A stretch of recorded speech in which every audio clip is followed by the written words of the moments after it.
Seja bem-vindo ao canal Investidor Cético. Neste vídeo vamos falar sobre um assunto que ocasionalmente surge aqui no canal, que é a diversificação, não só a diversificação de investimentos, mas também a diversificação de fontes de renda. Então a gente se vê em instantes logo depois da vinheta.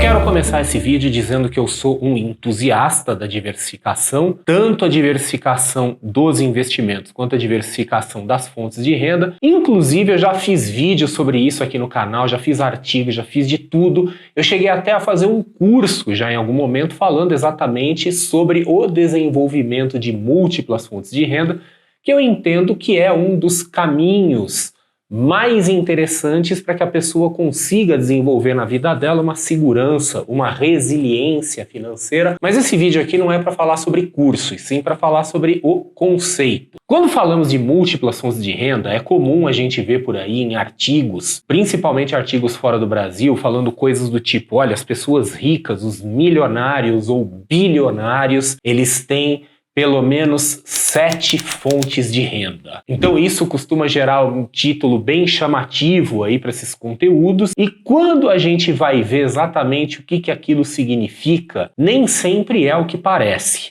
Então a gente vê vários gurus aí de finanças, do empreendedorismo, falando das tais 7 fontes de renda, e que dá até a ideia, né, da onde que tiraram esse número, né? Quer dizer, será que é algum número cabalístico, alguma coisa assim? Mas o que aconteceu, na verdade, é que há alguns anos, o IRS, que é o equivalente à Receita Federal dos Estados Unidos, fez um estudo e publicou esse estudo mostrando que os milionários americanos, eles tinham de fato, em média, 7 fontes de renda. Porém, veja só o que são essas fontes de renda. A primeira fonte de renda, dividendos de ações. Lembrando que nos Estados Unidos o investimento em ações é algo bastante popular, especialmente entre as pessoas de alta renda. Então é normal, esperado que milionários tenham ali as suas carteiras de ações que gerem dividendos. A segunda fonte de renda é a fonte de renda do trabalho, que pode ser um salário ou pode ser o equivalente ao prolabore se for um empresário. A terceira fonte de renda, aluguéis de imóveis. A quarta fonte de renda, royalties, propriedade intelectual. A quinta fonte de renda, ganhos de capital sobre vendas de bens e ativos. A sexta fonte de renda, lucros, distribuição de lucros de negócios dos quais essas pessoas são sócios. A sétima fonte de renda seria rendimentos de empréstimos e títulos de renda fixa, juros. Então veja que interessante, eu falei 7 fontes de renda e que eu não podia ter falado 7 coisas assim mais banais, podemos até dizer isso, né? Quer dizer, a pessoa, às vezes ela pode ter ali um salário ou um prolabore, ela tem o lucro que vem ali da empresa dela se ela for sócia, tem dividendos, tem juros e por aí vai. Então veja que essas 7 fontes de renda acabam não sendo fontes tão diversificadas. É bem diferente da ideia que dá no começo, quando a gente vê algum conteúdo desse, que imagina, nossa, o cara deve ter 5 empresas e além de 5 empresas ele tem uma carteira de ações que paga dividendos e ainda tem um monte de imóveis que pagam aluguel para ele. Então a coisa acaba sendo bem mais simples do que parece. E inclusive em outros conteúdos, até aqui mesmo no canal, eu já vi discussões falando sobre o que seriam essas fontes de renda. Tem gente, por exemplo, que tem 7 ações pagadoras de dividendo na carteira de empresas diferentes ou 7 fundos imobiliários e diz, ó, eu tenho 7 fontes de renda. Tecnicamente falando, está correto. Podemos dizer que cada CNPJ ali está pagando uma fonte de renda, mas na vida prática eu acho que podemos concordar que é uma certa forçação de barra você chamar cada ação diferente de uma fonte de renda quando você tem ali uma carteira comum ali pagadora de dividendos. Essa questão da diversificação das fontes de renda dos milionários ou bilionários, ela é um pouco menos simples do que parece e vamos falar isso um pouco mais aqui no vídeo. Mas eu quero agora voltar então para a diversificação de uma forma geral. A diversificação, ela é uma espécie de dogma no mundo dos investimentos em particular, e eu reconheço que eu sou, em grande parte, um contribuidor para esse dogma. Porque eu, como professor, como alguém aqui que está num canal, né, um comunicador, eu faço uma grande defesa da diversificação. E isso por quê? Porque para a maioria das pessoas, a diversificação é uma coisa positiva. No mundo das finanças, nós tivemos aí a publicação da moderna teoria do portfólio, né, que falava da diversificação, falava da montagem de carteiras com ações descorrelacionadas ou com correlação negativa, e que realmente foi uma coisa revolucionária, porque otimiza o desempenho, e a gente pode dizer que para a maioria das pessoas é uma coisa positiva. E, em grande parte, para muitas pessoas, diversificar fontes de renda, de trabalho, de negócio também pode ser uma coisa positiva, mas tem que ser reconhecido que isso é um dogma. É uma coisa que as pessoas às vezes falam como se fosse uma palavra sagrada, então quem não diversifica é como se estivesse cometendo algum tipo de pecado, mas isso nem sempre é razoável. Quer dizer, em algumas circunstâncias pode sim ser interessante não diversificar, e isso vai de pessoa para pessoa, vai de perfil para perfil. Então tem aquelas pessoas de perfil mais agressivo e pessoas que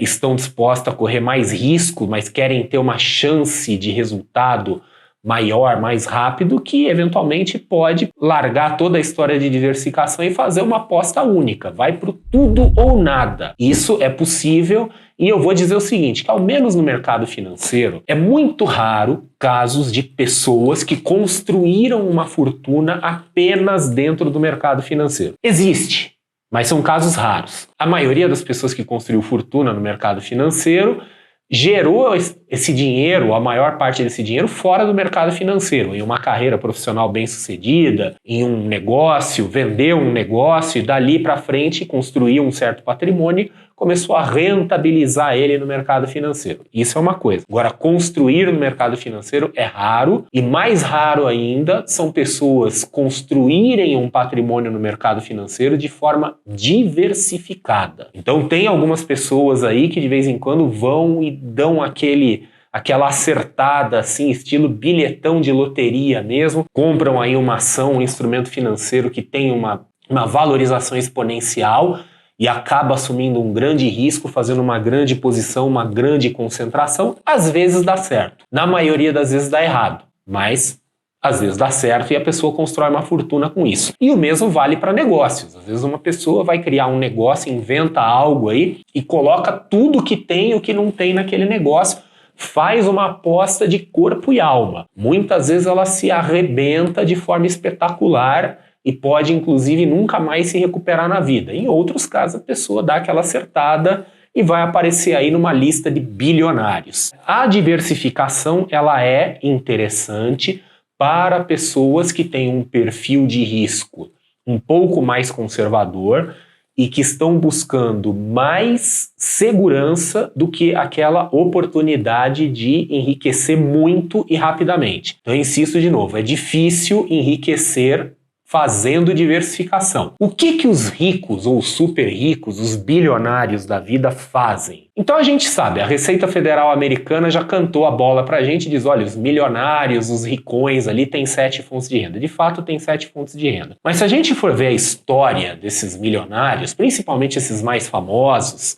esses aí que estão constantemente aparecendo na mídia aí como exemplos de gente que venceu no mundo dos negócios, a gente pode dizer que eles não diversificaram. Pelo contrário, eles fizeram apostas concentradas em determinados setores ou determinados negócios. A grande riqueza tipicamente vem da concentração e não da diversificação. As grandes fortunas, elas costumam ser feitas se focando em alguma expertise ou alguma vantagem única e que é explorada de forma a alavancar isso, alavancar essa geração de riqueza. Então, tipicamente as grandes fortunas são feitas dessa forma, são feitas com concentração, não com diversificação. Depois que a pessoa fica rica, depois que ela constrói isso, aí sim ela diversifica para proteger o patrimônio. Então, imagine aí a pessoa rica que você quiser. Seja um empresário, seja um artista, seja um jogador de futebol, né, daqueles que a gente usa como exemplo de que, olha, agora tem um monte de coisa, tem vários investimentos, tem empresa, tem imóveis, tem isso, tem aquilo.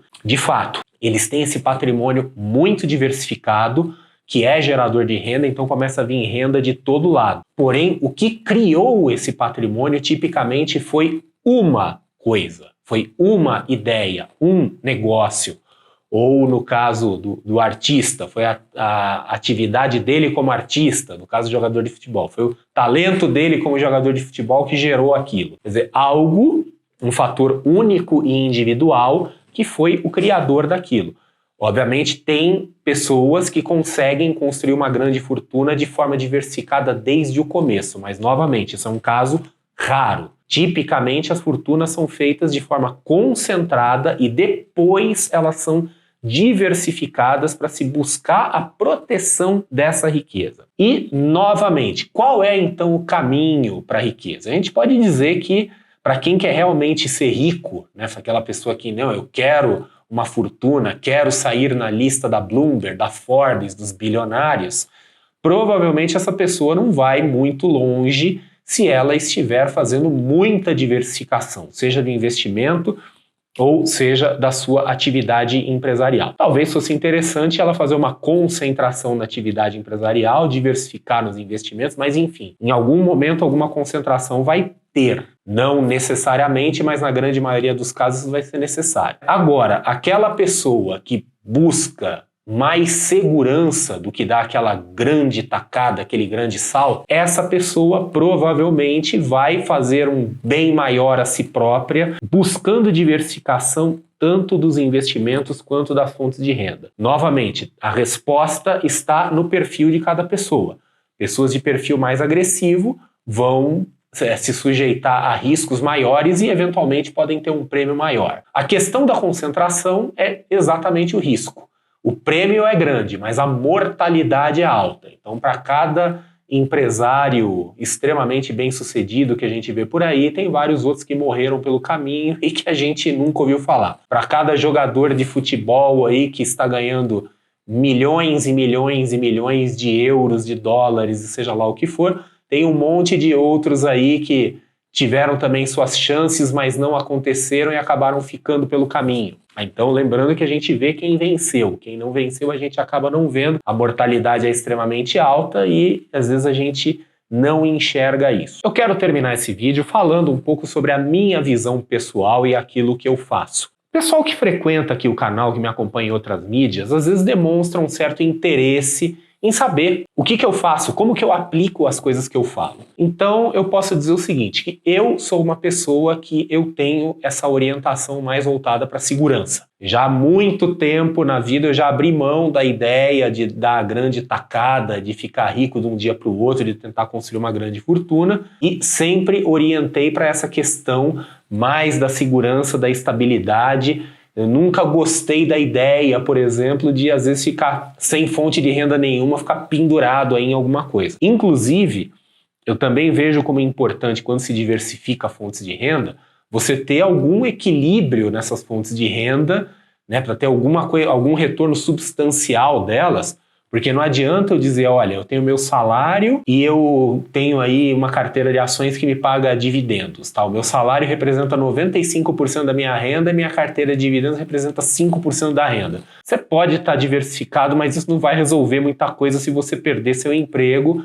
E o objetivo da diversificação de fontes de renda é exatamente reduzir a nossa dependência de alguma fonte de renda específica. Pressupõe-se que a gente tem que ter algum equilíbrio entre as fontes de renda. No meu caso pessoal, por exemplo, eu dou aula, eu sou professor, eu sou palestrante, ocasionalmente eu faço consultoria, eu trabalho numa casa de análise, numa research. Então, eu tenho aí uma razoável diversificação. Alguns podem argumentar, mas você não está tão diversificado porque, com raras exceções, todas essas coisas são voltadas para o segmento finanças, economia, né, pensamento crítico, né, coisas ali nessa linha.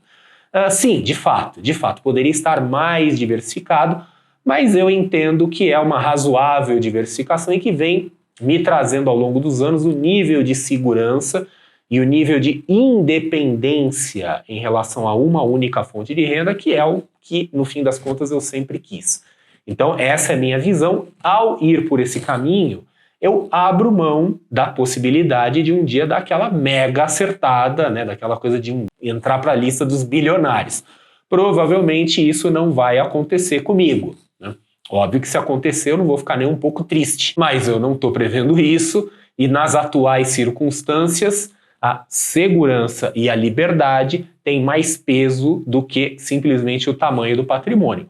Uma prova disso é este canal. Esse canal, ele é um canal relativamente pequeno, né? Não é dos mais populares canais de finanças que tem por aí, mas isso por quê? Porque eu nunca tive a necessidade ou mesmo o desejo de ir para o tudo ou nada, que é o que acontece com algumas pessoas que vivem de um canal, vivem de uma imagem e tem que monetizar aquilo a todo custo, então é o famoso sangue no zóio. Pelo arranjo de vida que eu consegui construir, eu fico um pouco livre desse tipo de pressão. Porém, quando a pessoa opta por esse caminho da concentração, o comprometimento é total. Então, aí, como se diz no mundo do poker, é o all-in, é o tudo ou nada mesmo. Não existe caminho certo, nem caminho errado. O caminho ele se adapta à personalidade e às circunstâncias da pessoa. Se você, por alguma conclusão, acha que o seu caminho é o caminho do tudo ou nada, siga o seu caminho. Ignore aquilo que os outros falam, ignore opiniões, julgamentos, etc. Siga o seu caminho. O mesmo vale se você chegar à conclusão de que o seu caminho é um caminho um pouco mais da segurança, da liberdade, na não dependência em relação a uma fonte de renda. Então, provavelmente, você vai optar por um caminho de diversificação, sabendo que você vai abrir mão de grandes ganhos e ganhos explosivos. Novamente, cada um segue seu caminho, ignore opiniões, julgamentos, palpites, etc. e seja feliz, boa sorte.